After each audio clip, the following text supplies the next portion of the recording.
Welcome বন্ধুরা, তোমরা সবাই কেমন আছো? আমি তো খুব খুব খুব ভালো আছি। তোমরাও ভালো থেকো। যে যেখান থেকে আমার ভিডিও দেখছো তারা নিশ্চয়ই সবাই ভালোই আছে। ঠাকুরের কাছে প্রে করি আমার পরিবার যেন সবসময় ভালো থাকে, সুস্থ থাকে। তো বন্ধুরা চলো, আজকে আবার একটা রেসিপি নিয়ে তোমাদের কাছে হাজির হয়ে গেলাম। যে কি রকম ভাবে যে রেস্টুরেন্ট এটা বানায়, তোমরা দেখো এটা বানিয়ে তোমরা খেতে পারো। রেস্টুরেন্ট তোমাদেরকে বোকা বানিয়ে এই সকল খাবার আমরা অর্ডার করে খাই, তার থেকে আমাদের এটা বাড়িতেই বানিয়ে নেওয়া খুব সহজ। তো চলো, বেশি দেরি করছি না, চলো ব্যাক ক্যামেরা তোমাদেরকে আগে শেয়ারটা করে ফেলি। তো দেখো, এখানে আমি সমস্ত রকম মশলা রেডি করে রেখেছি। মশলা বলতে শুধু ধনে পাউডার, আর এগুলো তো সব তরকারিতে আমরা ব্যবহার তো করি। তো দেখো, ধনে এখানে জিরের গুঁড়ো নেই, হলুদের গুঁড়ো নেই, অন্যান্য আর যে কোনো মশলা তার মধ্যে কিছু নেই। তো আজকে তোমাদেরকে রেসিপিটা শেয়ার করছি, একটা পনিরের রেসিপি। মানে হোটেলে কি করে যেটা বানায়, রেস্টুরেন্টে বড় বড় রেস্টুরেন্টে কি করে পনিরটা বানায়, সেই পনিরের রেসিপি তোমাদের সাথে আমি শেয়ার করব। তো এখানে আমি 750 গ্রাম মালাই পনির নিয়েছি। এটা কিন্তু ওই যে তেলে ভেজে বলো, হালকা তেলে ভেজে যে নুন জলে চোবানো কিচ্ছু দরকার নেই। এটা জাস্ট এটা কাঁচায় রান্না করব। তো এটা ভাজাভাজি কোনো কিরকম কিছু করবো না, কেননা মালাই পনির একদম টাটকা। একদম দেখো, একদম কত স্মুথ, হাত দিলে কিন্তু পনিরটা একদম নরম ভেঙে যাচ্ছে। কিন্তু আমরা পনিরটা ভেজে যে নুন জলে চুবিয়ে রাখি সেটা নরম করার জন্য। তো আমি এই জন্য পনিরটা আমি একদমই এরকম করবো না। তো প্রথমে তোমাদেরকে শেয়ার করে ফেলি। এখানে নিয়েছি দেখো, ধনে পাউডার নিয়েছি বড় চামচের 1 চা চামচ। ব্যালেন্সের জন্য দেখবে যে কোনো রেস্টুরেন্টে রান্না বলো আর পনিরের রান্না দেখবে নুন ঝাল মিষ্টি মিষ্টি খুব ভালো লাগে। আর এটা দেখছো, এটা নিয়েছি রেড চিলি পাউডার, এটা কালারের জন্য নিয়েছি। আর এখানে নিয়েছি কয়েকটা কাজু বাদাম। এখানে নিয়েছি ফেটানো 2 চামচ টক দই। এখানে নিয়েছি কাঁচা পাকা লঙ্কা নিয়েছি 5টা। আর তোমরা ঝালটা তোমাদের নিজের মতো তোমরা ব্যবহার করবে, যে যেরকম ঝাল খাবে সে সেরকম ঝালটা তোমরা নেবে। আর হাফ ইঞ্চি আদা কুচি করে নিয়েছি। আর এখানে নিয়েছি সামান্য ধনে পাতা। আর এখানে নিয়েছি স্বাদ মতো নুন। একটা বড় সাইজের টমেটো কুচি কুচি করে কেটে নিয়েছি। এক বাটি দেখো ঝিরিঝিরি করে পেঁয়াজ কেটে নিয়েছি, একটা বড় পেঁয়াজ আমি এখানে ঝিরিঝিরি করে কেটে নিয়েছি। আর কয়েকটা নিয়েছি দেখো রসুন, কয়েকটা ছোট্ট ছোট্ট রসুনের কোয়া। আর এখানে নিয়েছি দারচিনি, 3টে এলাচ আর লবঙ্গ। দারচিনি, লবঙ্গ, এলাচ। আর এখানে নিয়েছি পনির। পনিরটা তোমাদের একটু দেখা যাবে, 750 গ্রাম পনির আছে। আর একটা নিয়ে নিয়েছি থালা। থালা বা বাটি যাই যাই বলো না কেন। তো এটার মধ্যে প্রথমে দেখো আমি ঢেলে দিচ্ছি পেঁয়াজটা। তারপরে দিয়ে দিচ্ছি টমেটোটা। তারপরে দিয়ে দিচ্ছি গরম মশলা। তারপরে দিয়ে দিলাম কাজু বাদাম। তারপরে দিয়ে দিচ্ছি আদা আর কাঁচা লঙ্কা। তারপর এখানে দিয়ে দিচ্ছি ধনে পাতা। সমস্ত কিছু এর মধ্যে আমি ঢেলে দিচ্ছি। তারপরেও দিয়ে দিচ্ছি দেখো রসুনের কোয়া। তারপরে দিয়ে দিচ্ছি ধনে পাউডার আর নুন হলুদ। নুন হলুদ ধনে পাউডার লঙ্কার গুঁড়ো। তারপর দিয়ে দিচ্ছি এখানে টক দই। একটা কাজু বাদাম সাইডে রয়ে গেছিল বাটিতে, সেটাও দিয়ে দিলাম। তো বন্ধুরা, তোমরা চাইলে এটা চামচ দিয়ে তোমরা মেখে নিতে পারো, কিন্তু আমি হাত দিয়ে খুব ভালো করে মেখে নেব। তোমরা এইভাবে খুব ভালো করে হাত দিয়ে তোমরা ভালো করে খুব ভালো করে স্মুথ করে মেখে দেবে। খুব ভালো করে মশলাটা এইভাবে মেখে নেব। সমস্ত কিছু মশলা দেখো এর মধ্যে দিয়ে দিলাম। এইভাবে তোমরা কিন্তু অবশ্যই, তোমাদেরকে বলছি এইভাবে বন্ধুরা অবশ্যই কিন্তু তোমরা একবার বানিয়ে করে খেয়ে দেখতে পারো, দুর্দান্ত খেতে হয়। তো চলো, এরপর এটা কিন্তু 10 মিনিটের মতো রেস্টে ঢাকা দিয়ে আমি রেখে দিচ্ছি। 10 মিনিট পর ব্রেক নিয়ে তোমাদের কাছে আবার ফিরে আসছি। তো দেখো, আমি কড়াই এখানে বসিয়ে দিয়েছি। তারপর দেখো 10 মিনিট পর তোমাদের কাছে ব্রেক নিয়ে চলে এলাম। তো মশলাটা এখানে কিন্তু কড়াইয়ে তেল ব্যবহার করিনি, সমস্ত ম্যারিনেট করা মশলাটা এর মধ্যে দিয়ে দিলাম। সামান্য এর মধ্যে একটু জল দিয়ে দেবো। সামান্য একটু দেখো বাটি ধোয়া জল এর মধ্যে অ্যাড করে দিচ্ছি। একটু ভালো করে সেদ্ধ করে নেবো। মিনিট 2-এর মতো খুব ভালো করে মশলাটা সেদ্ধ করে নেব। চলো, একটা ঢাকা দিয়ে সেদ্ধ করে নিই। তো সাইডে দেখো একটা ফ্রাই প্যান আমি বসিয়ে দিয়েছি। এর মধ্যে কাসুরি মেথি পাতা একটু ড্রাই রোস্ট করে নেব। তোমাদের কাছে যদি মানে কারো যদি স্টোরে রাখা থাকে তাহলে তোমরা অবশ্যই দিতে পারো। তো আমার মনে হয় টাটকা একটু দেওয়া ভালো।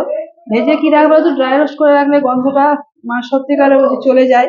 তো আমি একটু জাস্ট হাতে একটু নেড়ে চাড়িয়ে নিচ্ছি। আমার ফ্রাই প্যান এবার গয়ে দেখো পাতাটা দেখো ফুট করে যে ফুটছে, তার মানে জানবে যে পাতাটা এবার হয়েছে। আর খুব সুন্দর কিন্তু একটা আমার গন্ধ বেরোচ্ছে। তো বন্ধুরা চলো, পাতাটা এবার আমি অফ করে দিলাম। যে মুচমুচে একটু ভাব হয়ে আসবে তখনই হাত দিয়ে একটু ডলে নেবে। তো এদিকে 2 মিনিট আমার হয়ে গেছে। 2 মিনিটের মধ্যে দেখো কত জল আমার বেরিয়ে এসছে, আর খুব সুন্দরভাবে সেদ্ধ আমার হয়ে গেছে। এবার গ্যাসের ফ্লেম আমি অফ করে দিচ্ছি, এটা একটু ঠান্ডা করে নেবো।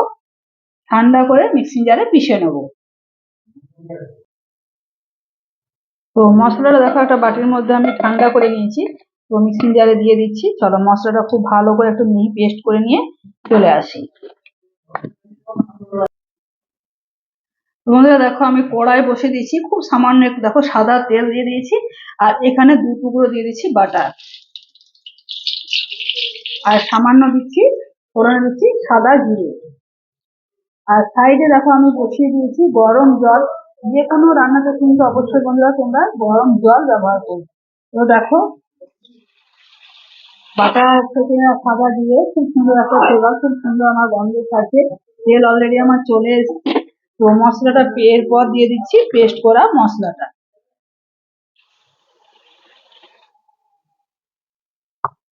এরপরে মশলাটা দিয়ে দিলাম। আর এই দেখো বাটি ধোয়া দিয়ে দেবো, মিক্সিং জারের বাটিটা ধুয়ে দিয়ে দেবো জল।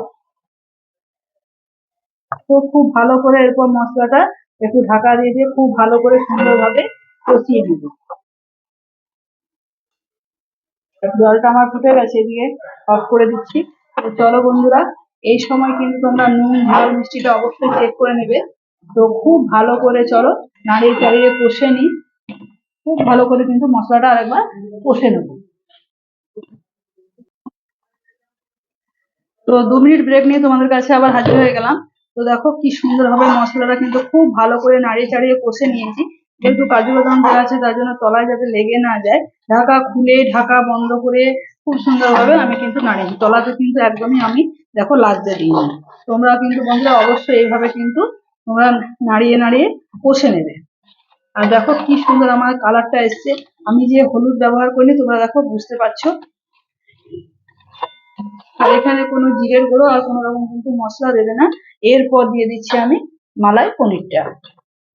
তোমরা যদি কেউ প্যাকেটের পনির করতে চাও তো একটু নুন জল দিয়ে তোমরা ভাপিয়ে মানে নুন জলে একটু ডুবিয়ে নেবে। পনিরটা ভেজে সামান্য একটু নুন উষ্ণ গরম নুন জল করে তোমরা অবশ্যই একটু ভাপিয়ে নেবে। তো চলো এবার পনিরটা দেওয়ার পর আরো 2 মিনিট খুব ভালোভাবে কষে নেবো, যাতে পনিরের মধ্যে সমস্ত রকম মশলার ফ্লেভার ঢুকে যায়। ঢাকা দিয়ে দিয়ে আরো 2 থেকে 3 মিনিটের মতো কষে নেবো। তো বন্ধুরা ঢাকা খুলে ঢাকা বন্ধ করে 2 মিনিট ভালো করে আরো কষে নিলাম। খুব ভালো করে দেখো সুন্দরভাবে আমার তেল রিলিজ করতে এবার শুরু করে দিয়েছে। এরপর এখানে দিয়ে দেবো সামান্য একটু গরম জল।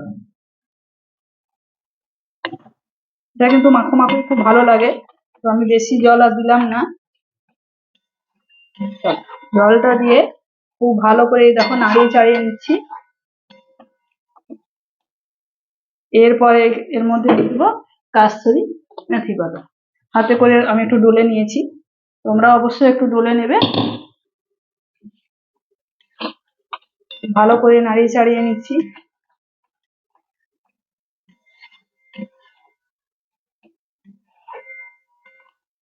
একটু ঢাকা দিয়ে রেস্টে রেখে দেবো, তাহলে আমার তৈরি হয়ে গেল রেস্টুরেন্টের মতো পনির মশলা পনির। তোমরা অবশ্যই বন্ধুরা এই মশলা পনিরটা একবার করে খেয়ে দেখতে পারো। চলো রান্না আমার শেষের মুখে প্রায় শেষ। দেখো কি সুন্দর আমার গ্রেভি ফুটতে শুরু করে দিয়েছে। একটুখানি জাস্ট ফুটিয়ে নেবো, সমস্ত ফ্লেভার কিন্তু দেখো ঢুকে গেছে। আমি খুব ভালো করে পনিরটা দিয়ে 2 থেকে 3 মিনিট কষে নিয়েছি।